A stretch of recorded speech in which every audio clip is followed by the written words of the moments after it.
The black sedan rolled to a stop beneath the lights of the Silver Coast Hotel, waves crashing faintly in the distance.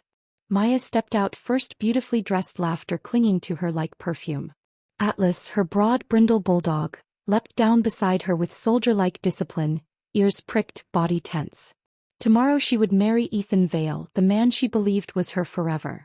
Ethan appeared through the hotel's glass doors, face glowing with anticipation. He kissed her cheek, and at once Atlas growled, lunged, and snapped at his trouser leg. "Atlas, stop!" Maya shouted, tugging the leash. Ethan stumbled back, fear flashing into anger. "Why do you always bring him?" he snapped. "He nearly bit me." Maya tried to soothe him with a gentle smile. "He's protective, that's all. He'll warm up to you." But Ethan's jaw clenched. Upstairs, the suite dazzled with roses, balloons, and champagne. Maya gasped with delight, pressing against Ethan's chest. Atlas, sitting in the corner, stared unblinking at Ethan, his gaze heavy with something almost human. Maya missed it. She had no idea that the night ahead would tear apart every dream she held. Later that night, Ethan met his groomsmen in the lobby. Jonah, his best friend, had gathered them for a surprise. Balloons, champagne, and even a trumpet player to serenade Maya. Ethan carried a bouquet of red roses, heart thundering with the anticipation of her smile. They tiptoed down the corridor, whispering like conspirators. Ethan raised his hand to knock. Then he froze. From inside, Maya's laughter rang like a silver bell. "Can you believe he wants me to get rid of Atlas?" she chuckled. "He's too predictable. Ethan is easy to manage." Another laugh, sharper this time. "I'll marry him, take half, and then go straight to Marco. He's the one I love." The words sliced through Ethan like a blade. His breath caught. The roses slipped from his grip, scattering across the carpet. Jonah's eyes widened. "Ethan, what's wrong?" But Ethan couldn't answer. His heart had become a stranger inside his chest. Without a word, he turned, walking past the stunned groomsmen and down the hall. Behind him, the trumpet player lowered his instrument. The surprise celebration dissolved into silence, while Ethan disappeared into shadows, carrying a secret heavier than any vow. Back in his room, Ethan collapsed onto the bed, fully dressed. His eyes refused to blink, as if shutting them meant replaying her voice again. Predictable. Weak. Just his money. He pressed his fist into his chest, trying to stop the ache spreading like wildfire. Tears burned, but he let them fall, soundless, into the pillow. Morning came bright and cruel. Birds sang outside the hotel, staff bustled with trays of pastries, and family gathered with laughter. Ethan shaved, dressed in his suit, and whispered only 2 words when asked if he was okay: "I'm fine." But his reflection looked hollow, his smile cracked like glass. At the wedding hall, chandeliers glittered, violins played, and guests whispered at his pale stillness. When Maya entered in her gown, cameras flashed, voices murmured admiration. "She looks like a queen," someone whispered. She reached for Ethan's hand at the altar. His fingers were cold, his eyes locked ahead. The officiant began, but Ethan lifted his hand. "Wait," he said calmly. A ripple of silence fell. Maya smiled, certain this was another surprise. Ethan leaned into the microphone. "I have something to share." The room held its breath. Ethan turned toward the media team at the back, giving a subtle nod. They hesitated, confused. Then a button was pressed. Maya's laughter poured through the speakers. "If not for his money, I'd have left long ago. He's boring, weak. I'll marry him, take half, and finally be with Marco, the man I love." The hall erupted. Gasps echoed, hands covered mouths. Guests turned to one another in disbelief. Phones clattered to the ground. Maya's smile shattered, bouquet slipping from her trembling fingers. She swayed, eyes darting across hundreds of horrified faces. "No, no, this isn't," she whispered. But the audio continued.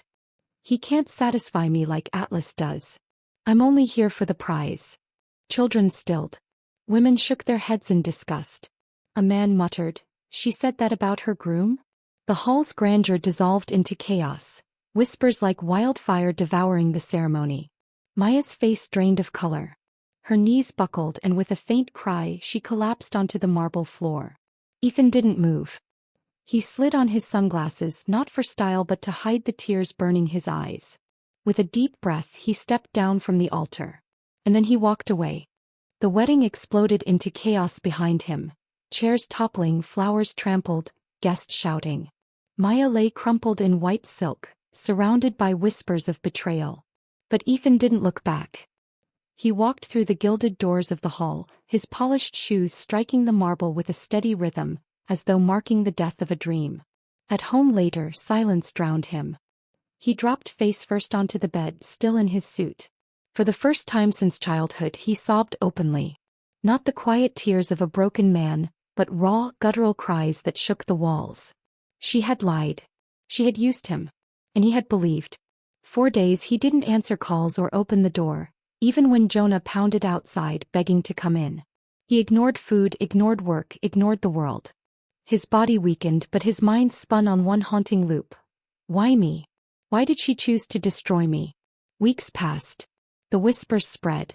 Strangers mocked him as the groom who had been betrayed at the altar. He had become a walking headline, a joke for the city.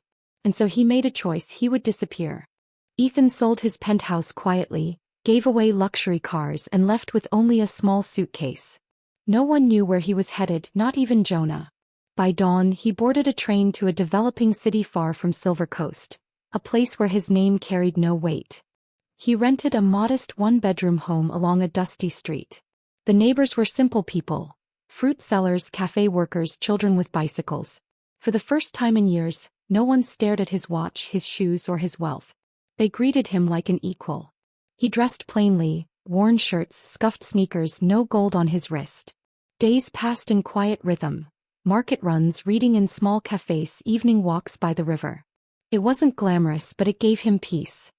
One rainy afternoon, as he crossed a muddy corner, a speeding car splashed a wave of filthy water over him. Drenched and humiliated, he froze. The car screeched to a halt. A young woman leapt out. "Oh my God, I'm so sorry," she cried, rushing to him with a towel from her back seat. She dabbed at his soaked clothes. Ethan blinked, stunned. Kindness from a stranger, he hadn't expected it. Her name, he would later learn, was Caroline. That day she simply apologized again and again, face flushed with guilt. Ethan waved it off. "I'm fine," he said gently. But when she smiled, warm, genuine, it lingered in his mind long after she drove away. For weeks he thought of her. Then fate intervened. One afternoon, leaving a local mall with groceries, he froze. Caroline stood outside laughing with a friend. His heart raced. Their eyes met. "Oh, it's you," she said, recognizing him instantly. He laughed nervously. "Didn't expect to see you again." She introduced her friend Emma. They chatted lightly, and for the first time in months, Ethan felt something new. A spark. He asked for Caroline's number. She handed him her phone, smiling. From then on, they spoke daily. Morning texts, evening calls, shared jokes. Ethan felt warmth growing in the empty spaces of his chest. Caroline was different, he thought. Perhaps after all the ruin, he could still build something new. But the heart doesn't heal without scars. And sometimes the second storm is worse than the first. Their first outing seemed innocent. Ethan arrived in his old, dented car, humble compared to the convoy he once commanded. Caroline peeked through the window, her smile fading. "Emma," she whispered, frowning, "you expect me to ride in that?" Emma sighed. "It's just a car. It's the man that matters." Caroline rolled her eyes but slid reluctantly into the passenger seat. Ethan beamed, oblivious to the disdain simmering beside him. He drove them to a cozy little restaurant. Clean, affordable, warm. "What would you like?" the waiter asked. Ethan ordered simply, rice and water. Emma echoed his modesty. Caroline, however, leaned back in her chair. "I'll have rice, grilled chicken, grilled fish, salad, your best wine, and dessert." Emma stared in disbelief. Ethan forced a smile, heart sinking. When the bill arrived, Ethan's wallet came up short. He leaned toward Caroline. "Please. Can you help cover the rest?" Her face twisted with disgust. "You invited me knowing you couldn't pay? Shameful." People turned. Emma, mortified, slipped Ethan money under the table. He whispered thanks, cheeks burning. Caroline smirked. Ethan drove them home in silence, the bitter taste of humiliation clinging to his tongue. The cracks widened. On the way home from that meal, a white luxury car pulled alongside at a stoplight. The driver, Mark, lowered his sunglasses, flashing a gold chain. "Hey pretty," he called to Caroline. Give me your number. Without hesitation, Caroline stepped out, laughed with him, and exchanged contacts while Ethan sat frozen behind the wheel. Emma's jaw dropped. When Caroline returned, she muttered only, "Thanks for the outing," without even a goodbye. Emma confronted her later.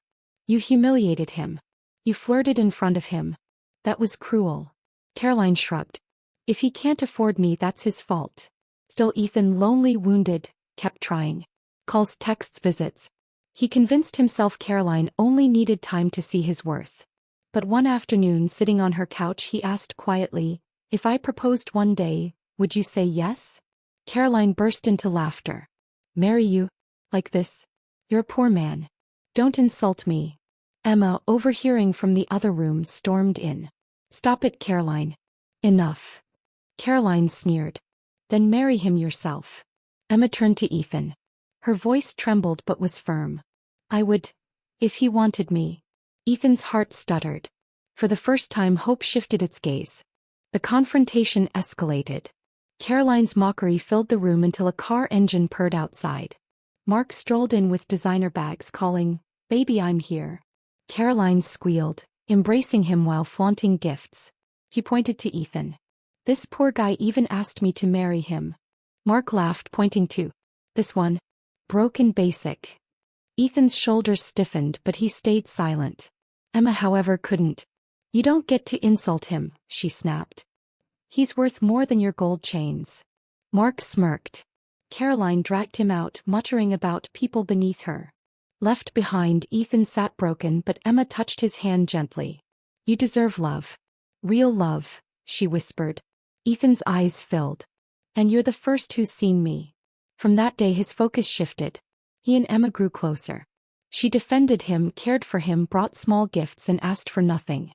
For the first time since Maya, Ethan felt safe. But Emma didn't know he was still hiding a truth bigger than all his pain. One evening, Ethan asked Emma to dress beautifully. He would take her out. She wore a peach gown, brushed her hair, and waited outside her house. Suddenly, black SUVs and sleek cars appeared like a royal parade. Neighbors gaped. Guards in suits stepped out. Ethan emerged in a navy designer suit, polished shoes gleaming. Emma gasped. "I'm not who you think I am," he said softly. "I was never poor." She stammered. "What?" "These are my cars, my staff. I own companies. I hid it all to protect my heart." Emma's knees weakened. "Why pretend?"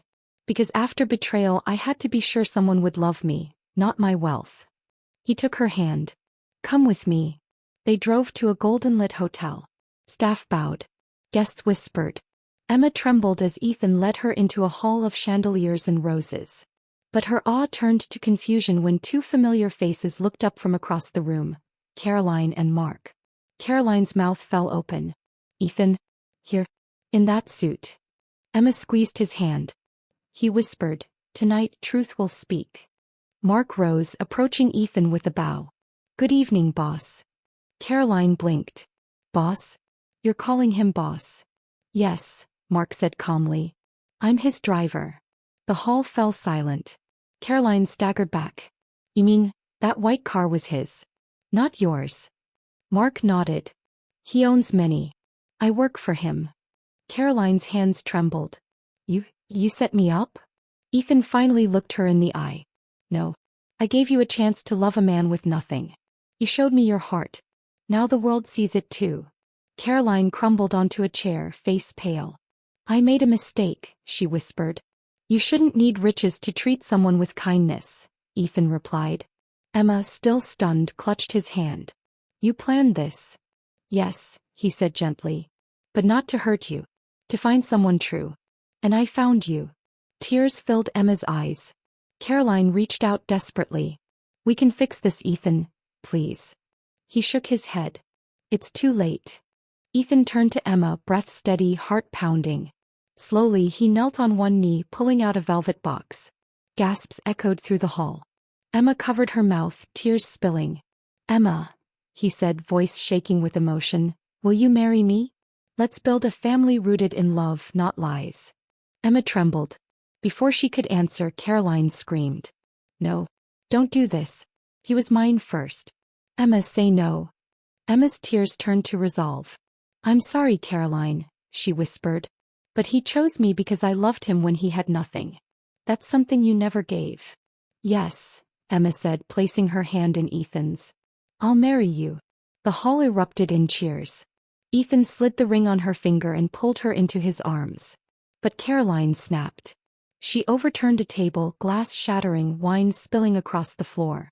Security rushed in as she screamed, kicking, clawing. Let me go. The crowd watched in stunned silence. And then an even greater shock arrived. As guards dragged Caroline out, the door opened again. A cleaner entered, bucket and mop in hand, apron stained. He looked worn, tired, broken.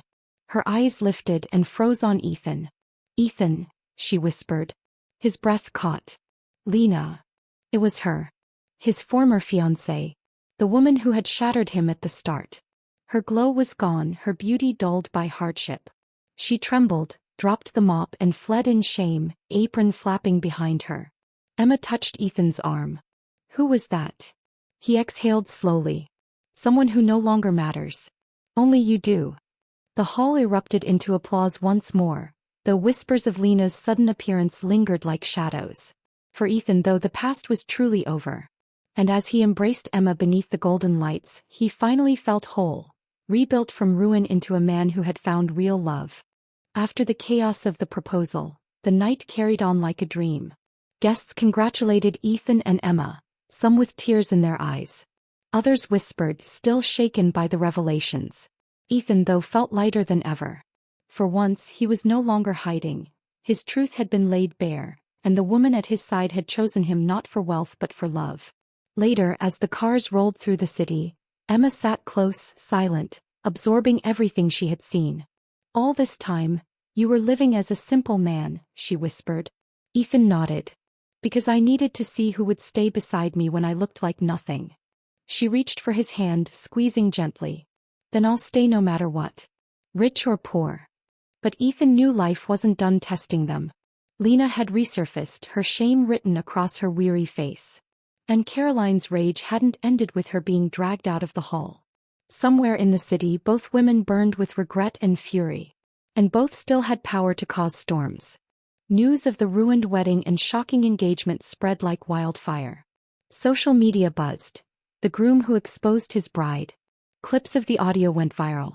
Maya, now revealed as Lena, vanished into the shadows. Caroline was mocked for her arrogance, her betrayal replayed online in endless loops. Ethan, meanwhile, became a mystery to the world. Some pitied him, others admired him for exposing lies. Emma struggled with sudden attention. People whispered when she walked the market streets. That's the girl he chose, they said. Some smiled, some judged. She held her head high, but the weight of strangers' eyes pressed heavy. One evening, Ethan found her on the porch, tears streaking her cheeks. They're calling me names online, she confessed. Gold digger, opportunist. Ethan cupped her face. Listen to me. You are the one person who saw me when I had nothing. Let them talk. We know the truth. But far across the city, Caroline watched those same videos through angry tears. He humiliated me, she spat. I'll make him pay. I'll make her pay. The storm wasn't over. Weeks later, Caroline resurfaced, dressed sharp, eyes cold. She appeared at Ethan's office, his empire of glass towers and polished marble. Security tried to turn her away, but she caused a scene until Ethan himself came down. What do you want? He asked flatly. Her lips trembled, then hardened. I want a second chance. Ethan shook his head. No. You don't understand, Caroline snapped. Mark left me. Everyone laughs at me now. But I can change. We can fix this. Emma, arriving just then, overheard every word. She stepped closer, calm but firm. There's nothing to fix, Caroline. You showed who you are. We've moved on. Caroline's eyes flared with hate. You stole him from me, she hissed at Emma. You'll regret this. Security escorted her out, but the venom in her words lingered like smoke. Emma clutched Ethan's arm. He wrapped her close. She can't hurt us, he whispered. But deep inside he wasn't sure. Caroline's kind of anger didn't die. It waited. Meanwhile, Lena's story leaked in fragments. Guests from the hotel recalled seeing her in a cleaner's uniform, broken, ashamed.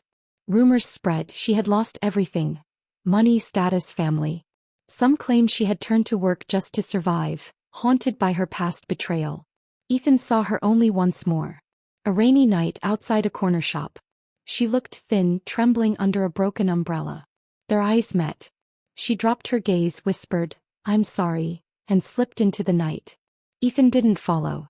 He felt pity, yes, but no love remained. Back home, Emma asked softly, "If she begged for forgiveness, would you take her back?" Ethan shook his head. "Forgiveness is one thing. Trust is another. Some things can never be rebuilt." Emma rested her head against his shoulder. For the first time she felt secure. But shadows of the past lingered, and love, real love, was still about to be tested in fire. Ethan decided to make it official.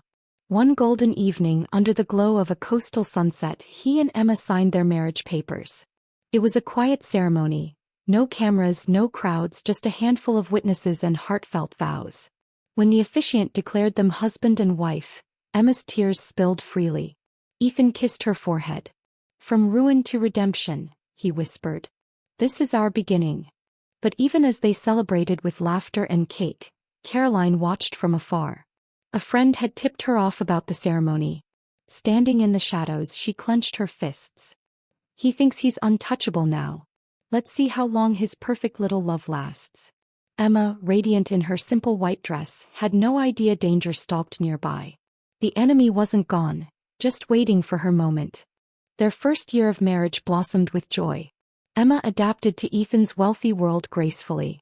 She hosted dinners, learned the rhythm of his business life, and remained grounded despite sudden luxury. To Ethan's delight, she never asked for jewels or cars. She wanted only time, honesty, and laughter. But Caroline's bitterness grew. She spread rumors online, claiming Emma had schemed her way into Ethan's life. Trolls whispered ugly lies. Ethan tried to shield Emma, but some nights he found her crying over cruel comments. "Don't let them steal your peace," he begged. Emma nodded, but her heart bruised easily. Then one evening Ethan returned home to find their front gate defaced with red spray paint. "Gold digger. Fake love. She'll leave you too." Emma gasped when she saw it. Ethan's jaw tightened. He didn't need proof, he knew Caroline's hand was behind it. "Enough," he muttered.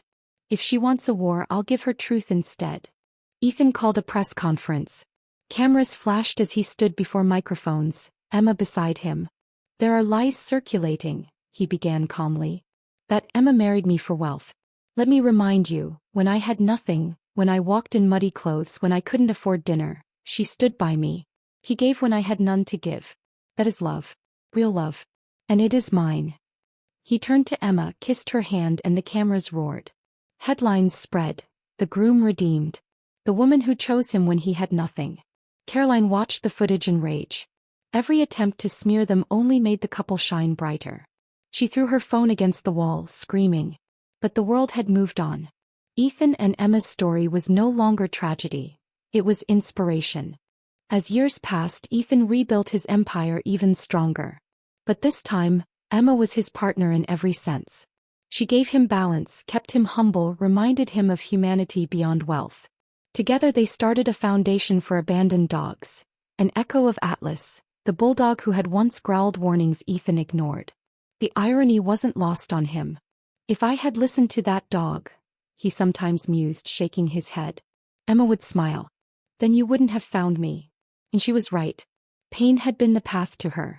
Still, late at night, Ethan sometimes dreamt of Lena's pale face or Caroline's venomous eyes. Ghosts of betrayal lingered, but love made the scars easier to bear. One winter, Emma surprised him with news. She was pregnant. Ethan wept openly, holding her close. "A new chapter," he whispered. "One built only on love." Their child was born healthy, laughter filling the halls of their home.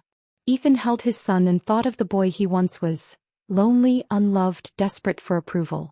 Now he vowed to be the father he had never known, present, protective, and full of grace. Caroline, now forgotten by the world, heard the news through whispers.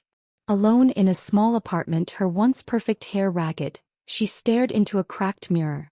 "That should have been me," she hissed. But no one was listening anymore. Her story had ended in bitterness. Ethan's was still unfolding in love. Years later, Ethan stood on a stage accepting an award for humanitarian work. Cameras flashed, applause thundered.